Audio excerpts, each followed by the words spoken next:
सुप्रभात छात्रों। आज हम चित्रकथा के अंतर्गत मूर्ख बिल्लियाँ की कहानी मैं आपको सुनाऊंगी।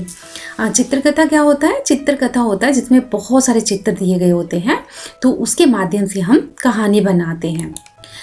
आप देखिए यहाँ पे आपको जो है 4 चित्र दिए गए हैं, तो इन चित्रों को मतलब हम ध्यान से देखेंगे और इसकी एक कहानी बनाएंगे। मैं आपको इनकी कहानी बना के सुनाऊंगी। फिर इसी तरह से आप भी खुद से ट्राई करेंगे, इनकी कहानी खुद से भी आप बनाएंगे।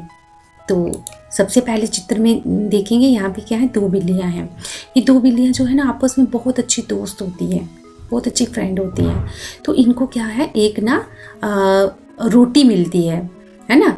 तो वो ये देखो यहाँ पे है ना, रोटी का टुकड़ा दिखाई दे रहा है। तो इनको रोटी मिलती है, तो इनमें से ना झट से एक बिल्ली इस टुकड़े को उठा लेती है। तो अब दूसरी बिल्ली कहती है कि मैंने भी इसको देखा है, तो मुझे भी इसमें हिस्सा मिलना चाहिए। तो पहली बिल्ली बोलती है कि नहीं, इसको तो मैंने उठाया, इसको तो मैं ही खाऊंगी। तो दोनों आपस में झगड़ा स्टार्ट कर देती हैं। जो जिस बिल्ली ने उठाया था वो खाना स्टार्ट हो जाती है, तो दूसरी बिल्ली से झगड़ा करना स्टार्ट हो जाती है कि भाई मुझे भी दो, मैंने भी तो तुम्हारे साथ देखा है इस टुकड़े को। तो अब ये दोनों बिल्लियाँ आपस में झगड़ना स्टार्ट कर देती हैं। तो अब दूसरी बिल्ली कहती है कि देखो, हम दोनों ने इस टुकड़े को देखा है, तो अब ना हम किसी के पास चलते हैं, तो वो हमारा इसका फैसला करेगा कि किसको ये टुकड़ा हम आपस में कैसे बांटें। तो उनको एक बंदर मामा दिखता है, तो वो बंदर के पास जाती हैं, तो और बंदर से बोलती हैं कि ये जो रोटी है, ये हम दोनों ने इस रोटी के टुकड़े को देखा, अब इनको इस रोटी के टुकड़े को हमें आपस में आधा आधा बांट दो। तो बंदर मामा क्या करते हैं, बंदर मामा चालाक होते हैं। वो क्या करते हैं, एक टुकड़ा ज़्यादा रखते हैं, मतलब इस रोटी को 2 हिस्से करते हैं। एक टुकड़ा थोड़ा ज़्यादा रखते हैं और एक थोड़ा कम, दोनों पलड़ों में डालते हैं। और जिसका टुकड़ा ज़्यादा होता है वो पलड़ा झुक जाता है। तो बंदर मामा कहते हैं इस पलड़े में तो बाहर ज़्यादा है रोटी, तो वो क्या करते हैं, उसमें से थोड़ा सा टुकड़ा तोड़कर खा जाते हैं। उस तरह से फिर दूसरा पलड़ा भारी हो जाता है, फिर उसमें से थोड़ा तोड़ के खा जाते हैं।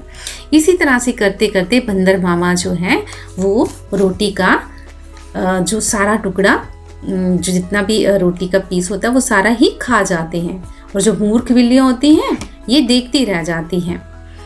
तो इस तरह से बंदर मामा तो पूरा जो रोटी होती है पूरी ख़त्म कर देते हैं, बिल्लियाँ उनका मुंह देखती रह जाती हैं। तो छात्रों, इस कहानी से आपको क्या शिक्षा मिलती है? एक तो हमें आपस में झगड़ा नहीं करना चाहिए, और दूसरा हमें लालच नहीं करना चाहिए। अगर ये बिल्लियाँ जो हैं ये आपस में उस टुकड़े को आधा आधा बांट कर खा जाती तो इनका फ़ायदा बंदर मामा नहीं उठाते।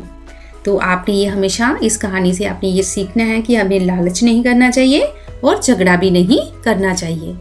तो आप भी इसी तरह से इन चित्रों के माध्यम से खुद भी इसकी कहानी को, स्वयं भी कहानी को बनाएंगे, जिस तरह से मैंने आपको सुनाई है। घर में रहें, स्वस्थ रहें। धन्यवाद।